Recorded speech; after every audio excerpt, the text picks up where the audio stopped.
శంభునిశంభుల వృత్తాంతం. జన్మేజయ, శత్రుఘ్నుడి పరిపాలన ఇలా సాగుతోంది. మహిషాసురుడి పాలనలో పడిన కష్టాలన్నిటినీ ప్రజలు మర్చిపోయారు. అమ్మవారిని ఆరాధించడంలో అందరూ అపారంగా మనశ్శాంతిని పొందుతున్నారు. సర్వపాప వినాశకము, శాంతి సౌఖ్యప్రదము అయిన దేవీ మహత్యాన్ని మరింతగా ఆస్వాదించాలని కోరుకుంటున్నావు కదా, ఆలకించు, చెబుతాను. శంభుని ఇద్దరు రాక్షస సోదరులు ఉండేవారు. బలాఢ్యులు, పురుషులకు అవధ్యులు, దేవపీడకులు, దురాచారులు, మధోన్మత్తులు, లోకకంటకులు, అపార దానవ సేనా సమేతులు. వీరినిద్దరిని మహాఘోర సంగ్రామంలో జగన్మాత సంహరించింది. చండాముండులు, రక్తబీజ, ధూమ్రాక్షులు అనే మహాక్రూర రాక్షసులను కూడా అదే యుద్ధంలో మట్టుబెట్టింది. లోకాలను రక్షించింది. సకల దేవతలను, సకల మానవులలోనూ సంస్థుతులు అందుకుంది. వ్యాసమహర్షి, నువ్వు ఇలా సంగ్రహంగా చెప్పేస్తే నాకు తృప్తి కలగదు. ఎవరు ఈ శంభులు? మహాబలవంతులు ఎలా అయ్యారు? మహిషాసురుడికి లాగానే వీరికి స్త్రీవధ్యత్వం ఎలా ప్రాప్తించింది? ఏమి తపస్సు చేశారు? ఎవరైనా వరాలిచ్చారా? కట్టకడపటికి ఎలా మరణించారు? ఇవన్నీ సవిస్తరంగా చెప్పి నా కుతూహలానికి సంతృప్తిని కలిగించు. జన్మేజయ, నువ్వు ఇలా అడుగుతావని తెలుసు. అందుకే సవిస్తరంగా చెప్పడానికి సిద్ధంగా ఉన్నాను. ఇది ఒక దివ్య కథ. సర్వపాప ప్రణాశిని దేవీ చరిత్రం. సర్వార్థ ఫలప్రదం, శుభప్రదం చెబుతున్నాను, ఆలకించు. పూర్వకాలంలో శంభులు అని ఈ భూగోళం మీద ఇద్దరు రాక్షసులు ఉండేవారు. పాతాళం నుంచి భూగోళానికి వచ్చారు. ఇద్దరు శుభదర్శనులే, యవ్వనంలో ఉన్నారు. కానీ సంసారిక సుఖాల వైపు వెళ్ళక ఇంద్రియాలను నిగ్రహించుకొని గొప్ప తపస్సు చేశారు. అన్నోదకాలను పరిత్యజించి పరమ పావనమైన పుష్కర క్షేత్రంలో యోగ విద్యా ప్రభావంతో 1000 సంవత్సరాలు తీవ్ర తపస్సు చేశారు. స్థిరంగా ఒకే యోగాసనంతో చేసిన ఆ తపస్సుకి బ్రహ్మదేవుడు సంతృష్టి చెందాడు. హంసవాహనంపై బయలుదేరి వారి దగ్గరకు వచ్చాడు. వాళ్ళు కళ్ళు మూసుకొని తపస్సు చేసుకుంటూనే ఉన్నారు. బ్రహ్మదేవుడే పలకరించాడు. శంభులారా, ఇక లేవండి. మీ తపస్సులకు సంతృప్తి చెందాను. ఏ వరం కావాలో కోరుకోండి, ఇస్తాను అన్నాడు. యోగ సమాధి నుంచి దిగి శంభులు లేచి నిలబడ్డారు. బ్రహ్మకు ప్రదక్షిణం చేశారు. సాష్టాంగపడ్డారు. నిరాహారం వల్ల నీరసించిన కంఠస్వరంతో బ్రహ్మదేవుణ్ణి స్తుతించారు. చతుర్వదన, మా తపస్సులకు నువ్వు సంతృప్తి చెందితే మాకు అమరత్వాన్ని వరంగా ప్రసాదించు. ఈ లోకంలో ఏ జీవికైనా మరణాన్ని మించిన భయం ఏముంది? ఆ భయాన్ని తొలగించుకోవడం కోసం ఈ వరాన్ని అడుగుతున్నాం. వెంటనే మా కోరిక తీర్చి మరణ భయాన్ని తొలగించు. ఈ అభ్యర్థనకు చతుర్ముఖుడు ఆశ్చర్యపోయాడు. శంభులారా, ఇదెక్కడి వైపరీత్యం? మీరు అడగదగినది కాదు, నాకు మాత్రం ఇవ్వదగినది కాదు. పుట్టినవాడు గిట్టక తప్పదు, గిట్టినవాడు పుట్టక తప్పదు. ఇది విశ్వకర్త చేసిన నియమం. సృష్టి ఆది నుంచి అమలులో ఉన్న నియమం. దీన్ని తప్పించడం నా వల్ల కాదు. పుట్టిన ప్రతి ప్రాణి ఎప్పటికో అప్పటికి గిట్టవలసిందే. అంచేత మరొకటి ఏదైనా కోరుకోండి అన్నాడు. శంభులు ఆలోచనలో పడ్డారు. పరస్పరం చర్చించుకున్నారు. ఒక నిశ్చయానికి వచ్చి బ్రహ్మదేవుడి పాదాలపై పడ్డారు. సృష్టికర్త, సరే, నువ్వన్నట్టే మరొకటి అడుగుతున్నాం, ప్రసాదించు.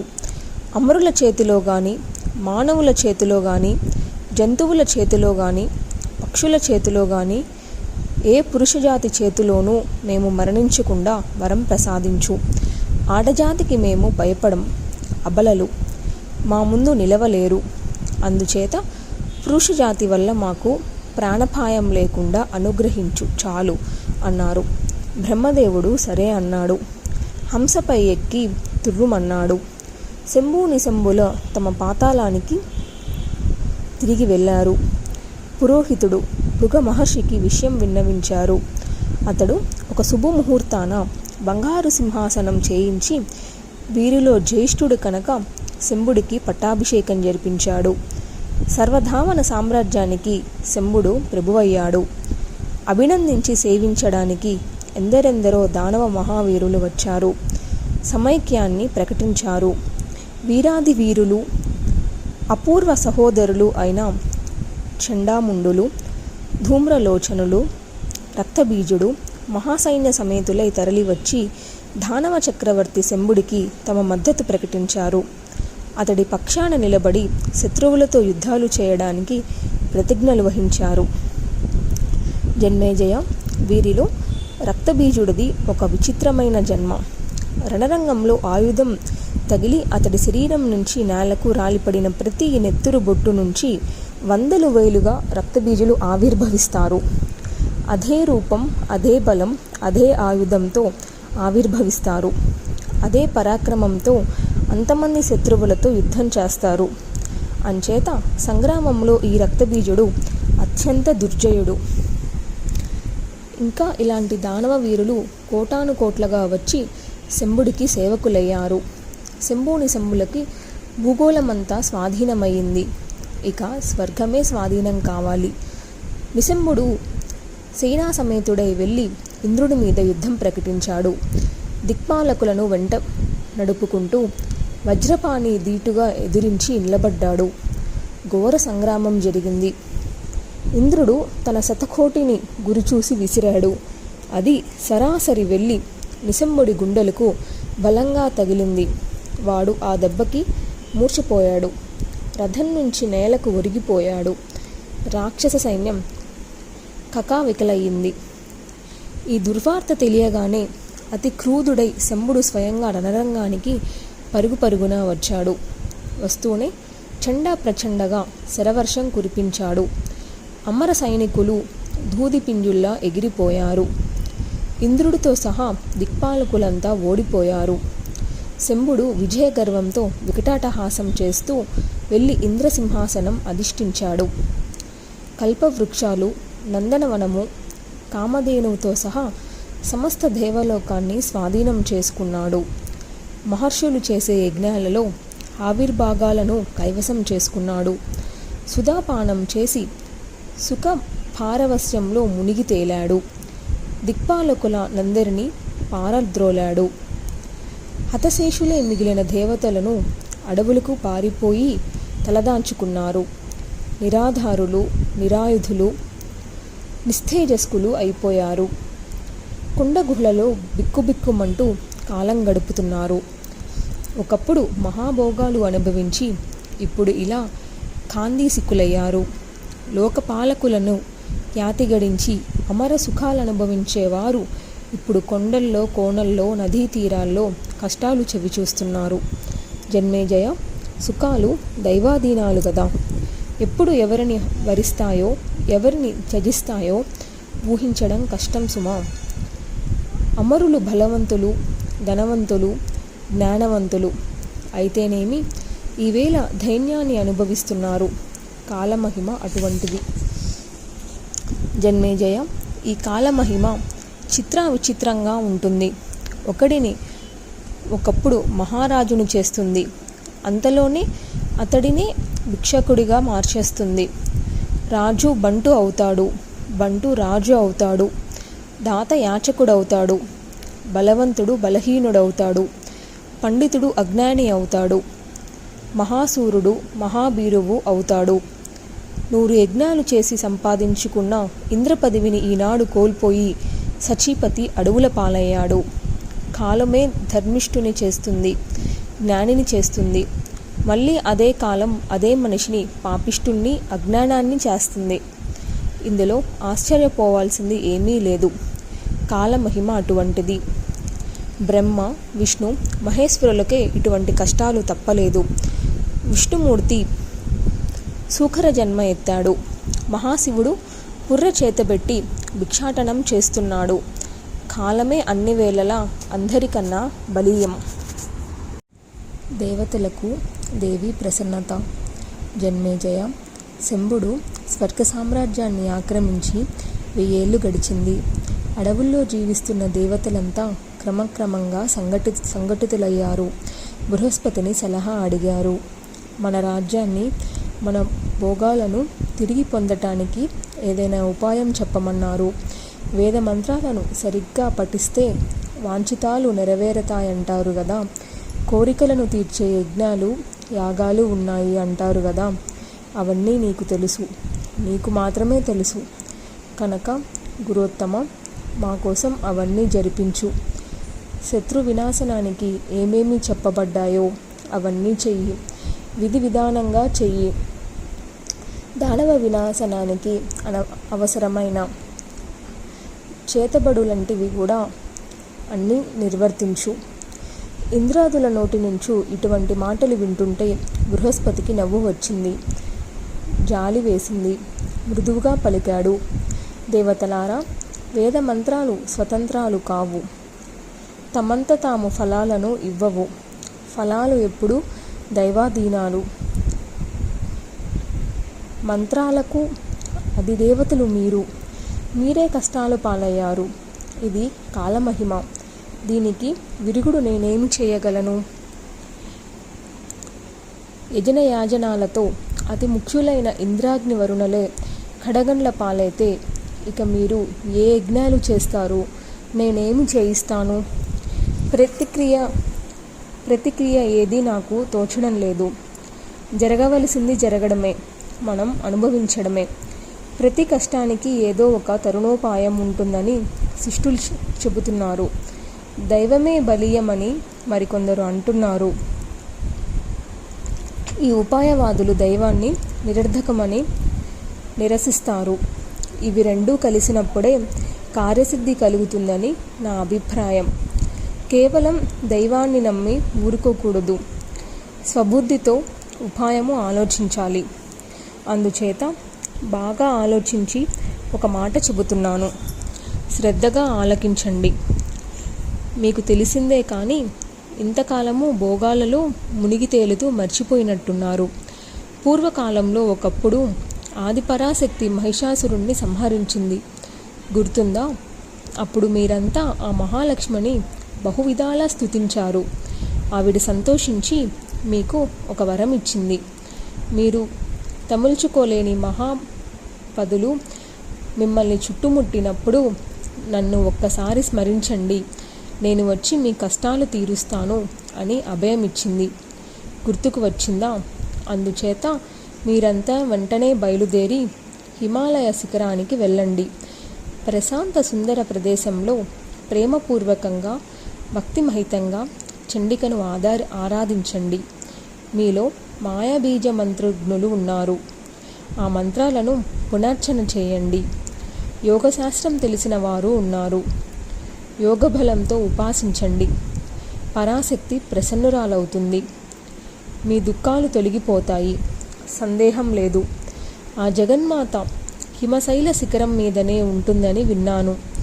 స్తుతించిన, పూజించిన సద్యఫలంగా వాంఛితాలను నెరవేరుస్తుంది. కరుణాస్వరూపిణి. దృఢంగా సంకల్పించుకొని హిమాలయాలకు వెళ్ళండి. దేవతలారా, వెంటనే బయలుదేరండి. మనోవాంఛ ఫలసిద్ధిరస్తు. బృహస్పతి దేవగురువు ఆశీర్వదించి పంపించాడు. దేవతలందరూ హిమశిఖరం చేరుకున్నారు. దేవీ ధ్యాన పరాయణులయ్యారు. మాయా బీజాక్షర మంత్రాన్ని హృదయంలో జపిస్తూ జగన్మాతకు నమస్కరిస్తున్నారు.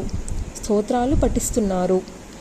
విశ్వేశ్వరి, మహాదేవి, ఆనందరూపిణి, అమరజన సుఖంకరి, దానవనాశంకరి, మానవక్షేమంకరి, చరాచర జగత్ శుభంకరి, భక్తిగమ్య స్వరూపిణి. నీ రూపం ఇది నిశ్చయించలేం. నీ నామధేయాలు సంఖ్య ఇంత అన్నీ నిర్ణయించలేము. వేదాలకు కూడా అందని ఆది రూపానివి నువ్వు. సర్వశాస్త్ర స్వరూపవు. సృష్టి స్థితిలయకారిణివి. స్మృతి, ధృతి, బుద్ధి, జర, పుష్టి, తుష్టి, కాంతి, శాంతి, విద్య, లక్ష్మి, గతి, కీర్తి, మేధ స్వరూపాలు అన్నీ నువ్వే. ఈ విశ్వానికి పురాణ బీజానివి. దేవతలకు మేలు చేయడానికి నువ్వు ఎప్పుడు ఏ రూపంలో అవతరిస్తావో, ఏ పనిని ఎలా నెరవేరుస్తావో ఎవరికీ తెలియదు. క్షమయోగ నిద్ర, దయ, వివక్ష అన్నీ నువ్వే. అలనాడు మహిషాసురుణ్ణి సంహరించి దేవతలందరినీ రక్షించావు. ఇప్పుడు మళ్ళీ అవసరం వచ్చింది. దేవతల పట్ల నీకున్న ప్రేమ అపారమని వేద పురాణ శాస్త్రాలు పదే పదే కీర్తిస్తున్నాయి. ఇందులో ఆశ్చర్యమేముంది తల్లి? నువ్వు మా జనయిత్రివి కనుక మా ఆలనా పాలన నీ బాధ్యతలు. నువ్వు కాదంటే మేం తల్లి లేని బిడ్డలమై తల్లడిల్లిపోతాం. నీ గుణాలకు, నీ రూపాలకు, నీ నామాలకు అవధి లేదు. అలాగే సాధు సజ్జనుల పట్ల నీ ప్రేమకు అవధి లేదు, పరిమితి లేదు. అందుకే రక్షించమని అభ్యర్థిస్తున్నాం. భక్తి ప్రవత్తులతో ప్రార్థిస్తున్నాం. బాణబాతం లేకుండా, ముష్టిఘాతం లేకుండా, శూల, ఖడ్గ, శక్తి, దండాధ్యాయాలు ఏమీ లేకుండా నువ్వు శత్రువులను చిటికలో సంహరించగలవు. అయినా లోకోపకారం కోసం ఒక లీలా విలాసంగా రూపాన్ని ధరిస్తావు, ఆయుధాలు ప్రయోగిస్తావు.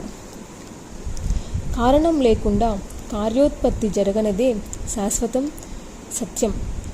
అనుమానాది ప్రమాణాలతో మేమంతా తర్కించుకుంటూ ఉంటాం.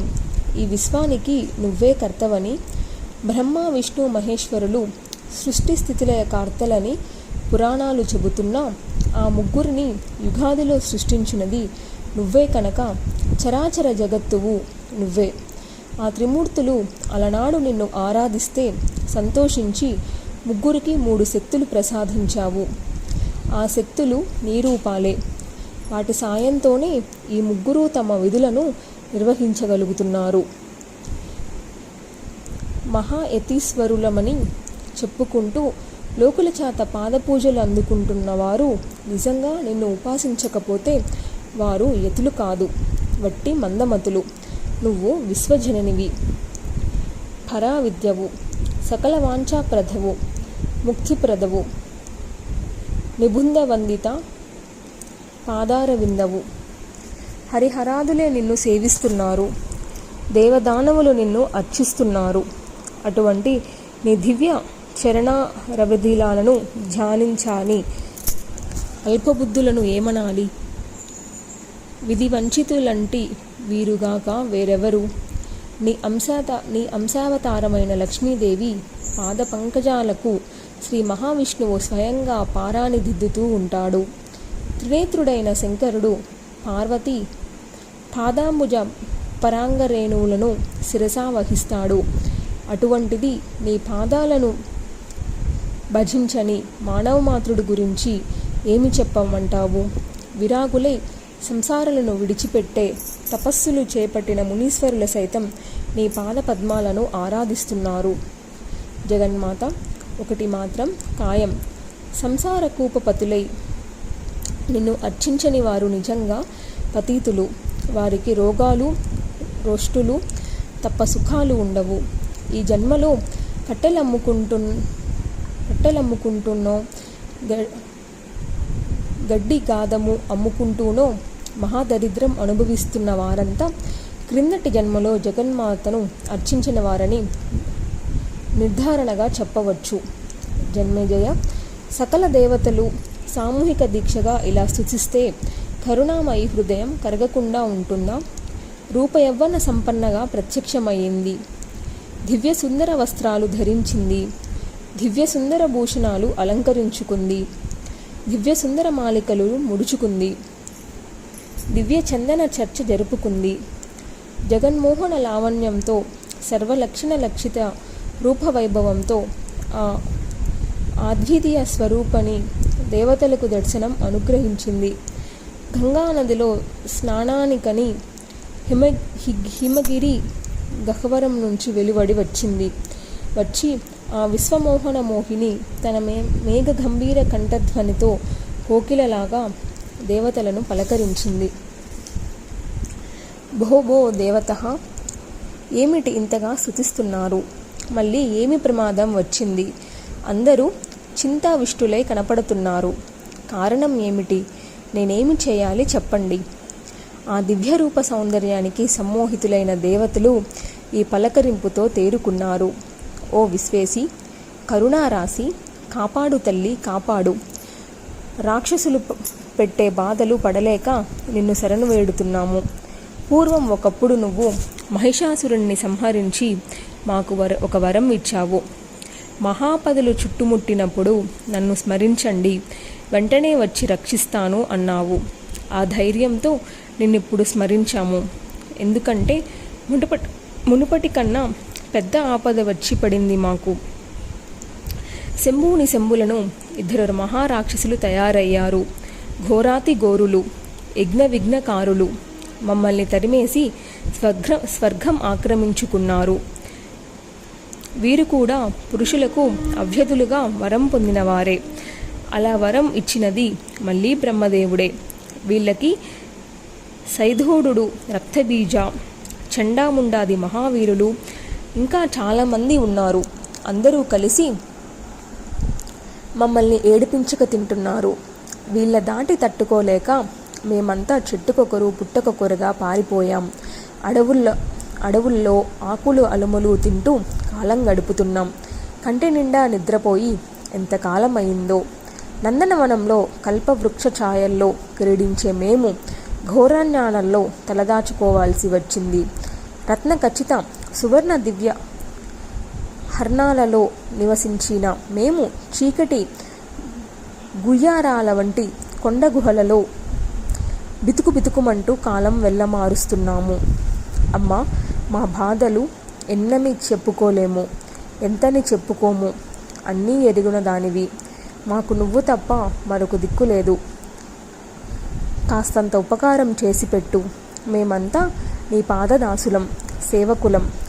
మాకే కాదు, ఈ జగత్తులో దుఃఖార్తులందరికీ నువ్వే కదా శరణ్యం. మరోసారి ముల్లోకాలను రక్షించవలసిన అవసరం ఏర్పడింది. ఇది నీ సృష్టి, ఇది నీ బిడ్డ. కాపాడుకోవాల్సిన అవసరం తల్లిగా నీకు ఉంది. జగత్పీడికులు, లోకకంటకులు అయిన ఆ దానవులను సంహరించి మా ప్రాణాలు నిలబెట్టు తల్లి.